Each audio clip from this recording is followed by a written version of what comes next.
Thanks, Una, and thank you, everybody. In the true spirit of collaboration and partnership, which is the theme of this conference, I'm delighted to be here because, as Una says, I work on the health information system side of the house, and very often we don't get to meet all of you, the funded research community. So it's a really good opportunity. So thank you for that.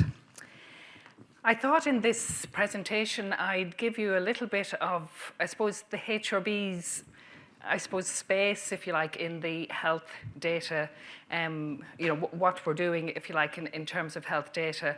Then move on to give a little bit of the background to the European health data space, maybe look at some of the specifics that are set out in the new regulation from the EU, and then talk a little bit about what's happening in terms of Irish developments to prepare us for that. I have to apologise in advance because I have begged, borrowed and stolen some of the slides from other sources. And I have to say too, there's a lot of acronyms, so please bear with me on that. So just to start off with, the HRB, the current strategy, 2021 to 2025, has a specific strategic objective around health data.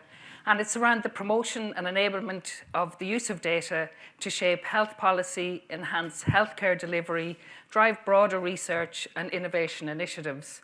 So that's really, how we have kind of set out our strategic focus in terms of health data. The health data objective, I suppose, thinking of the specific roles that we fulfill in the HRB, my own role in the National Health Information System side is really about the collection and reporting of information in the health and social care space for service planning, for policy, for research and innovation, so covering the broad spectrum. We also, as you know, have a national leadership role in delivering more impact through our research, through managed, fair and open data. And then we have a role in ethics and consent through our NREC and through our HRCDC. Just to talk a bit about some of the activities, if you like, that we've been engaged in since we agreed the strategy. Again, as I said, our health information systems are ongoing reporting of key health data. But we're very much in the policy space engaged with both the Department of Health and HIQA around the need for policy and legislation in this space. We're also involved in the direct grants, the EU for Health direct grants, which are the current grants are around setting up some of the infrastructure for health data.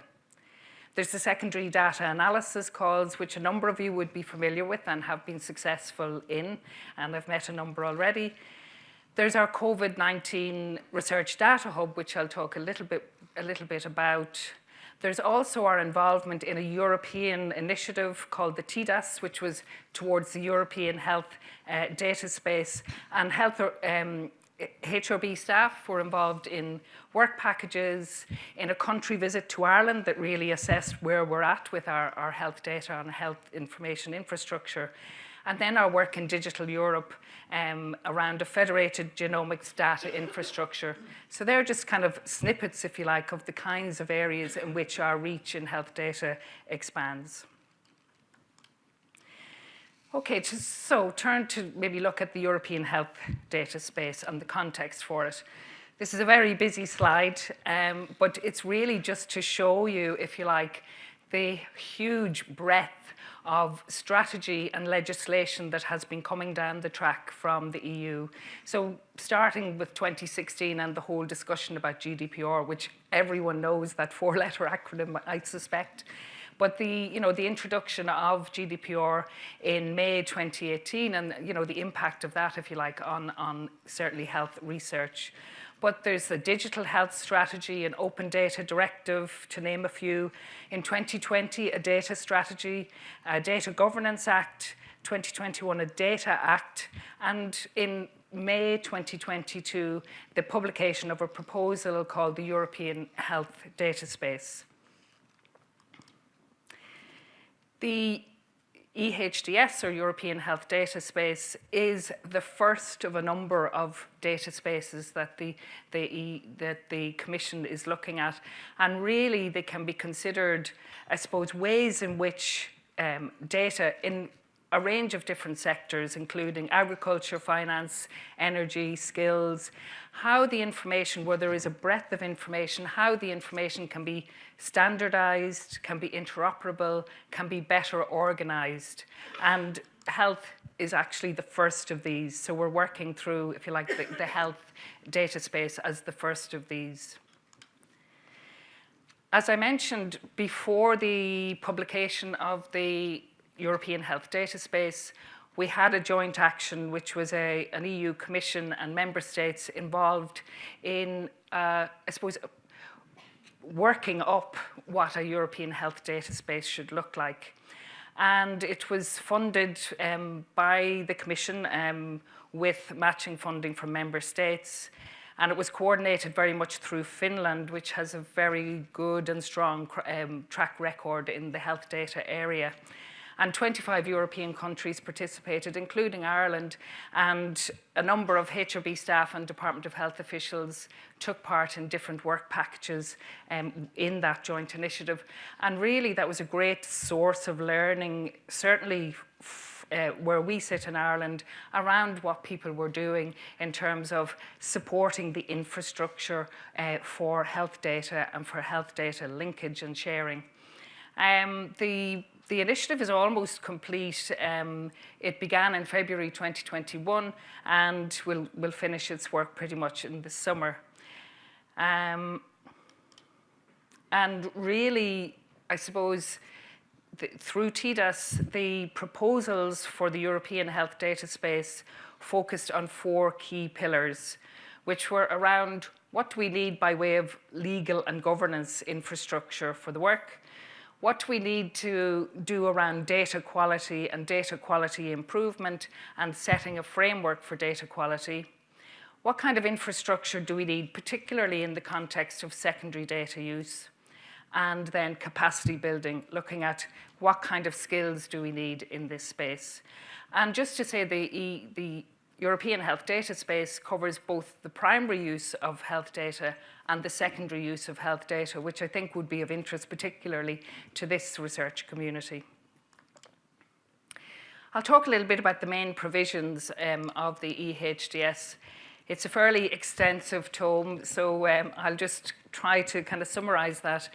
There's, general provisions and definitions as set out in the document. The Articles 3 to 13 talk about the primary use of electronic health data and looking at electronic health records. The next sections look at electronic health records and wellness applications. Then moving into secondary use of electronic health data. And then there's particular provisions around governance and coordination at both EU and member state level.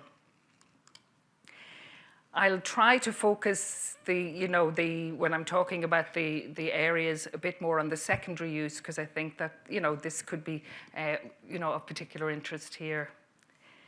Just by way of general comment or general observation, as I say, it's 123 pages, a substantial document. It will be a regulation. It's currently out for a consultation, but it will be a regulation rather than a directive, which means that the Commission wants it very much to be a standardized approach as opposed to allowing discretion in member states for, variation in its implementation. So that's quite a strong message around, building that kind of very standardized approach. It sets out a very broad definition of health data, and I think that's to be welcomed. So it's not confining itself to particular areas of health data. And as I said already, it covers primary and secondary use, and it includes public and private and not-for-profit sectors. As I said, there's a very strong focus on the need for standardization and also interoperability, thinking about how systems, data systems can actually talk to each other. So there will be a mandatory certification of electronic health records, which will be certainly a challenge. There will be a central platform for digital health to support the exchange of electronic health data between member states. So it's not only about growing the capacity within each member state, but also looking about the cross-country exchange of data. There will be obligations on the manufacturers and distributors of EHR systems common specifications and technical documentation. Interestingly, there isn't a mention of identifiers like the IHI, presumably because they think every country has that. So, it's just something that's, something that it's a bugbear, certainly, but, I think that's interesting. If I just refer to the governance structures that are set out, the proposal provides for a European and EU board, which is really about the cooperation and exchange of data between member states. So that sits at the European Commission level. And then within each country, there will be a digital health authority. There's a proposal around the establishment of a national digital health authority, and its role will be in the implementation of the regulation and its provisions. In addition, then, in each country, there will be a health data access body or bodies where they may already exist in some countries. And that is really the structure that will focus on providing access to health data for secondary use. The role of those health data access bodies will really be to act as permit authorities.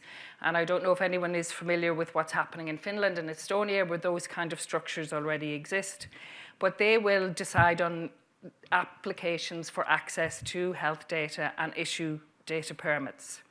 There's a definition of data permit within the EHDS that I won't go into, but it's really about, providing access by some body or individual to the data that data holders are currently holding. And it's very much then about providing for the secure processing environments to enable that. And so I look forward to hearing about the Northern Ireland context and what's happening there and how we can learn from that.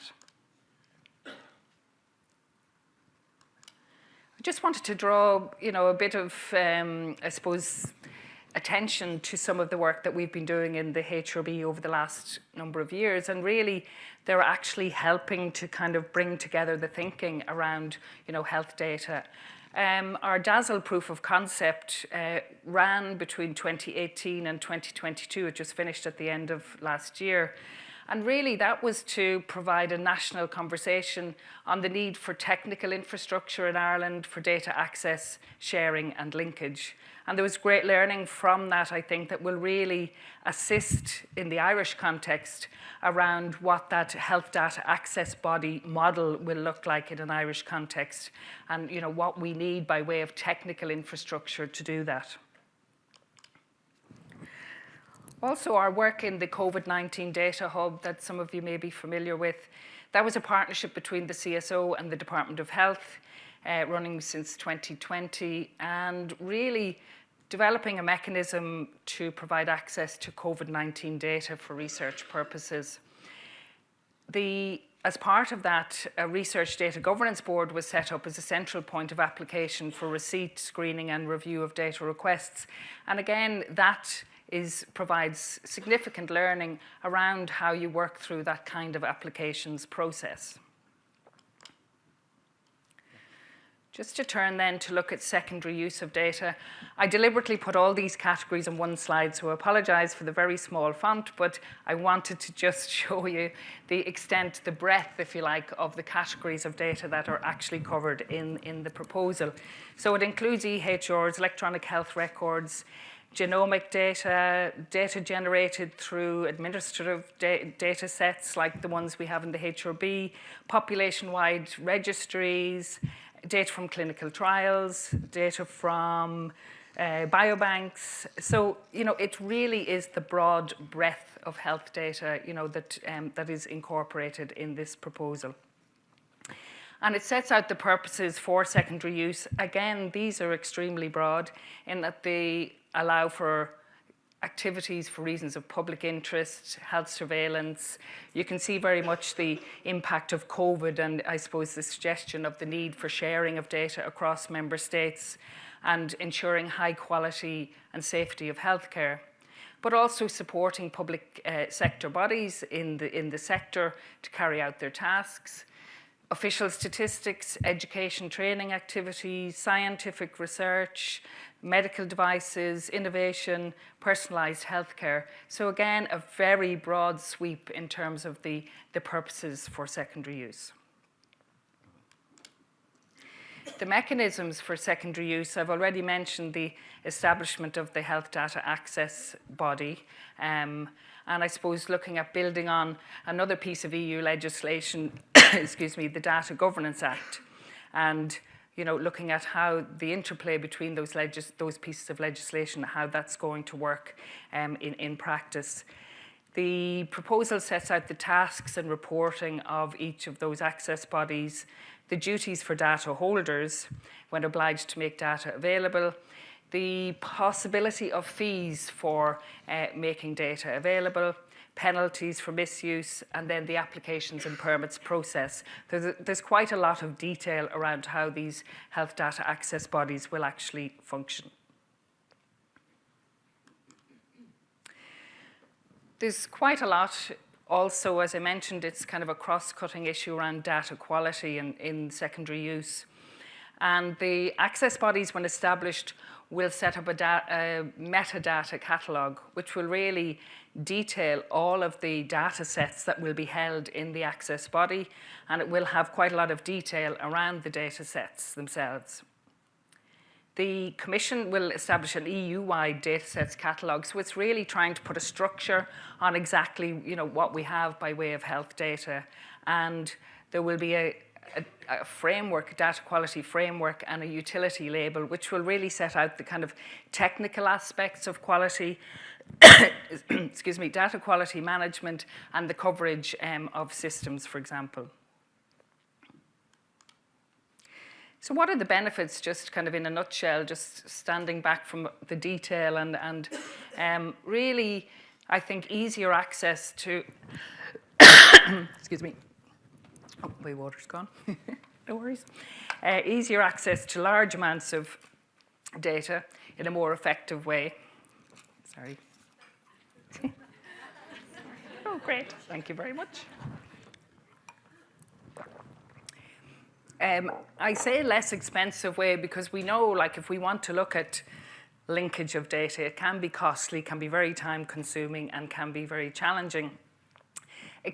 Less expensive, I suppose, in the longer term, because I think we're going to need significant investment into the infrastructure to be able to support the, the development of the access bodies. Excuse me. We'll also know what data is available. There'll be a much kind of broader understanding of what data sets are out there and the broader range of categories and uses that will be included. So just to turn maybe to look at this broad proposal and then how it will relate in the Irish context and what's happening currently in the Irish context to prepare us for that. At the moment, there's a health information bill being drafted in the Department of Health to really look at the transposing of the European health data space in Ireland. And a memo was approved by government in April 2022, and legislation is expected, I think, in this quarter of 2023. But certainly work is very much underway. The principles as set out in the EHDS will be very much supported in that legislation, as we understand. The bill will provide for a National Health Information Authority, which will be that national body that will have overall responsibility. And there also will be provision for a health data access body as set out in the European proposal. And I think, just learning from trusted research environments will really support the work in that space. But I would caution that health identifiers, we really need those urgently so that we can begin to look at significant areas for linkage. And I know in our own work in the HRB, working across systems, there is, with those identifiers in place, we could do a huge amount more in terms of improving quality, but also better usage of the data. And I think, that's something we really need to tackle. thinking of, I suppose, all of the work in GDPR and what we've done kind of over the last number of years to support our, I suppose, compliance with GDPR, we will need, I think in the Irish context, to look at the interplay between GDPR and the Data Governance Act and the proposed Data and Artificial Intelligence Act. So really how that complex interplay will roll out, and really looking at the infrastructure for EHRs, which we seriously need to address. We'll need to look at interoperability of systems again, so that we can see how systems literally, if you want to look at linkage and sharing, how those systems can actually, how they can actually do that, both a technical and then in a broader way. And then also, as I mentioned earlier, looking at the DASL type infrastructure and how that work could support the work of the Health Data Access Body when it's in place. I'll stop there. Thank you for listening. Apologies for my coughing in the middle. I think I have a cough like half the population, but apologies for that. And I'll be happy to take questions at the end of the session.